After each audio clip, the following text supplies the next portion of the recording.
Alhamdulillah,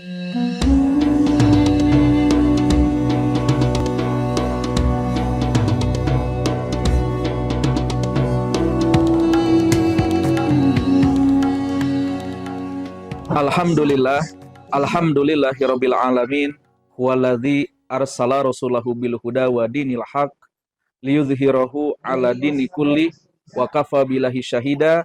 Asyhadu alla ilaha illallah wa asyhadu anna Muhammadan abduhu wa rasuluhu alladzi la nabiyya ba'dah. Hadirin yang sama-sama mengharapkan ridho Allah, Rasulullah sallallahu alaihi wasallam pada satu kesempatan pernah didatangi oleh seorang pemuda yang belum jelas asal-usulnya.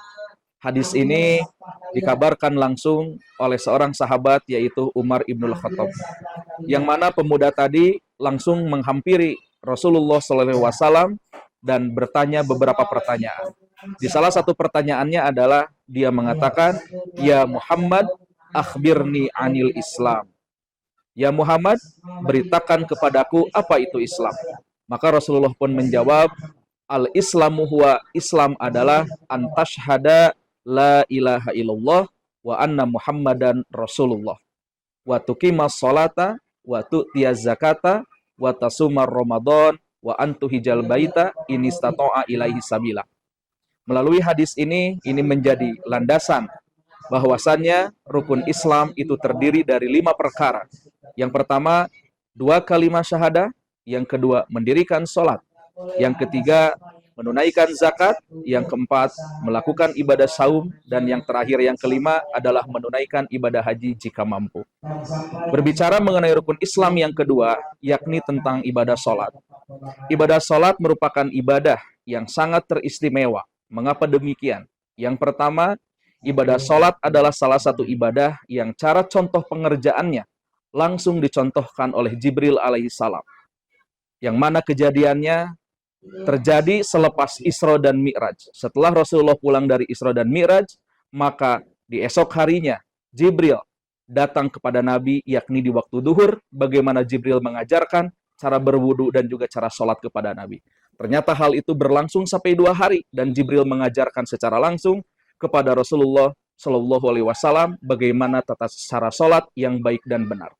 Oleh karenanya Rasulullah menyatakan untuk ibadah sholat, beliau mengungkapkan, "Shollu kama ra'aitumuni usolli." Sholatlah kalian sebagaimana kalian melihat aku sholat. Maksudnya, ibadah sholat ini bukan ibadah hasil rekayasa beliau. Ibadah sholat bukan hasil pola pikir beliau.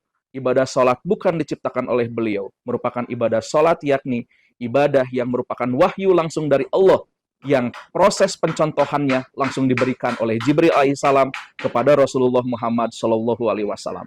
Maka jika kita melakukan ibadah sholat, yang ibadah sholatnya tidak mencontoh kepada sholatnya Rasulullah Shallallahu Alaihi Wasallam, maka ibadah kita akan tertolak di sisi Allah Subhanahu Wa Taala.